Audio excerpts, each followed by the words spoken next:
Hello friends, I hope you all are fine. मैं आरती पटेल आज आपके सामने पेश करने वाली हूँ दो ऐसी मोटिवेशनल स्टोरीज जिससे ये प्रूव होगा कि there is no gain without pain. जी हाँ, इससे पहले मैं आपको एक बात बता दूँ कि मैंने एजुकेशन रिलेटेड एक सीरीज़ करा था जो कि पूरा हो गया है और आज मैं बताऊँगी आपको मोटिवेशनल स्टोरीज़। तो हम स्टोरीज़ की तरफ आगे बढ़ते हैं। सन 1989 की बात है। भारत और पाकिस्तान के बीच टेस्ट मैच चल रहा था, 5वां दिन था। भारत ऑलरेडी हार की कगार पे था और भारत को किसी भी तरह से वो मैच बचाना था हारने से।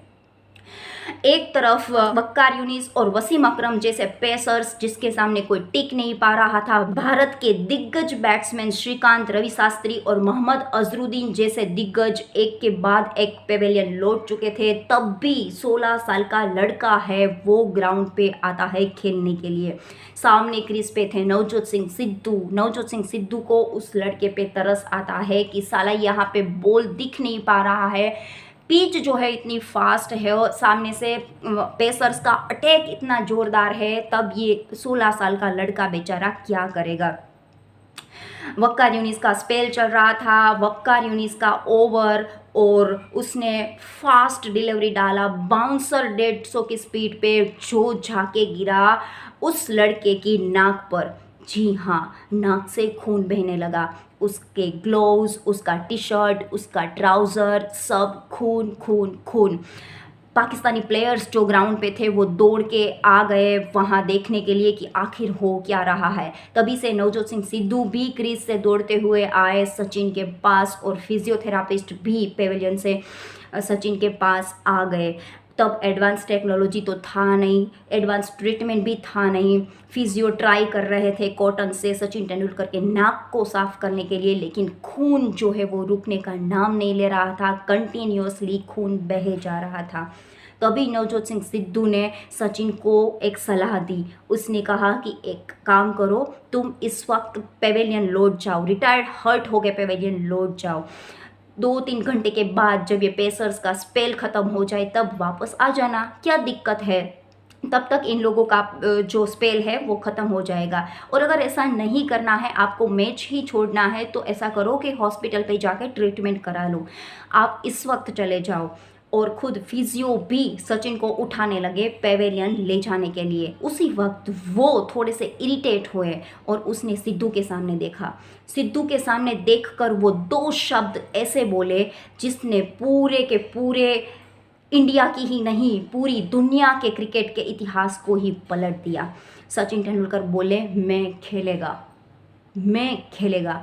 जी हाँ, सचिन तेंदुलकर खड़े हुए, वो खेले। वक्कार यूनिस की बॉलिंग में नेक्स्ट बॉल में ये सचिन तेंदुलकर का लाजवाब स्ट्रोक, बाउंड्री के बाहर 4 रन। जी हाँ, वक्कार यूनिस की बॉलिंग के सामने टिक नहीं पा रहे थे जो दिग्गज, उस बॉलर के सामने, उस बॉलर के बॉल में चोट खाने के बाद सचिन ने बाउंड्री लगाई। उसके बाद सचिन और नवजोत सिंह सिद्धू ने मिलके 101 रन बनाए, जिसमें 57 रन जो थे वो सचिन तेंदुलकर के थे और भारत ने वो मैच हारने से बचा लिया। भारत वो मैच जो है वो ड्रॉ में ले जाने के लिए सफल हुआ। It was the time when the star was born. It was the time when the legend was born. It was the time when the god of cricket was born. And yes, it was the time when Sachin Ramesh Tendulkar was born. Friends, अगर आप सूरज की तरह चमकना चाहते हो तो पहले सूरज की तरह जलना सीखो। कोई भी लक्ष्य इंसान के साहस से बड़ा नहीं होता, हारा वही जो लड़ा नहीं। इंसान कभी बाहर की चुनौतियों से नहीं हारता। अगर ऐसा होता तो सचिन उस वक्त बाहर की चुनौतियों से हार गए होते, मैदान छोड़ के भाग गए होते, लेकिन वो नहीं भागे क्योंकि उसके इरादे बुलंद थे। उसका इरादा था कि मैं खेलेगा और उसने खेला वो मैच। उसके बाद जो हुआ उसके लिए इतिहास गवाह है। फ्रेंड्स, इंसान कभी बाहर की चुनौतियों से नहीं हारता, इंसान हारता है खुद की कमज़ोरियों से। और यही फ़र्क है फेलर और सक्सेसफुल इंसान में। फेलर्स थोड़ी सी चोट खाने के बाद मैदान छोड़ के भाग जाते हैं और कभी कमबैक नहीं कर पाते, जबकि सक्सेसफुल इंसान कभी मैदान छोड़ के भागते नहीं, संघर्ष का मैदान छोड़ के कभी नहीं भागते और वो सक्सेस को पाकर रहते हैं। तो ये थी मेरी एक स्टोरी और अब मैं आपको बताने जाने वाली हूँ दूसरी स्टोरी। एक बार एक मूर्तिकार को एक इंसान ने ऑर्डर दिया मूर्ति बनाने के लिए, भगवान की मूर्ति बनानी थी। तो वो मूर्तिकार जंगल में जाके 2 बड़े बड़े पत्थर लाया। एक पत्थर पर उसने छीनी और हथौड़े से वार किया मूर्ति बनाने के लिए। तब भी उस पत्थर से आवाज़ आई कि रहने दो यार, please leave me, it's Penning.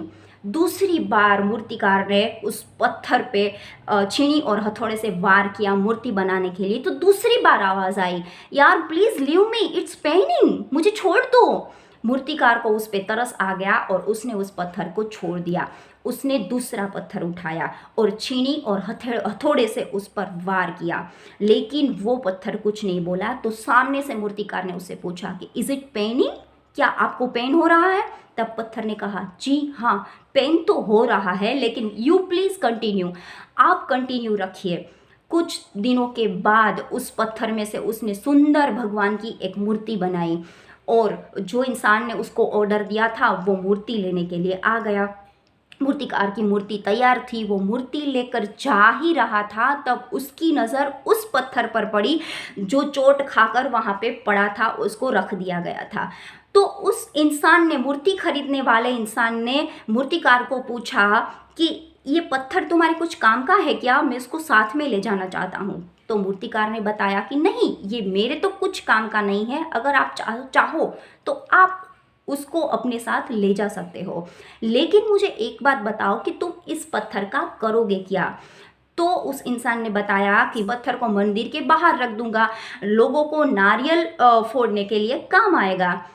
तो वो इंसान जो है वो मूर्ति को ले जाता है, बहुत सेलिब्रेशन के साथ उस मूर्ति की स्थापना होती है, लोग आकर उसको पूजते हैं, लोग आकर उसके सामने सर झुकाते हैं और उसके बाद नारियल फोड़ते हैं उस पत्थर पर जिसको पहले बहुत दर्द हो रहा था। अब भी वो दर्द सहता है, अब तो वो उससे भी ज़्यादा दर्द सहता है, क्योंकि लोग आते हैं नारियल फोड़ते हैं, लोग आते हैं नारियल फोड़ते हैं।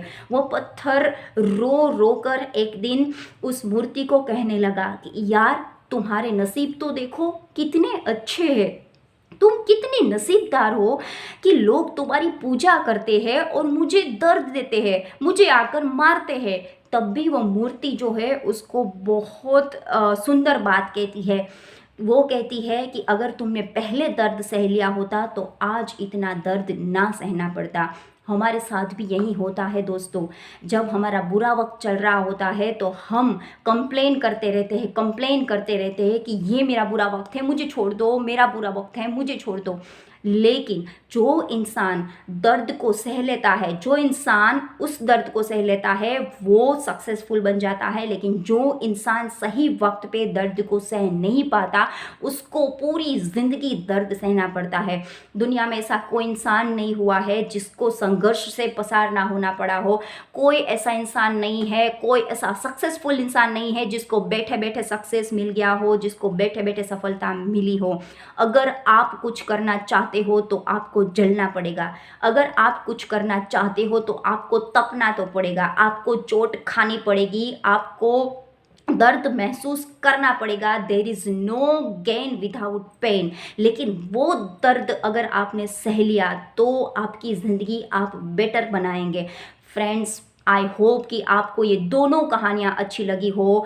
अगर आपको मेरी ये दोनों कहानियाँ अच्छी लगी हो तो please like, share and comment and या please don't forget to subscribe our channel. हमारे चैनल को सब्सक्राइब कीजिए ताकि हम ऐसी बहुत सारी मोटिवेशनल स्टोरीज़, मोटिवेशनल बातें आपको सुना सके। Thanks for watching my video and keep watching. Thank you so much.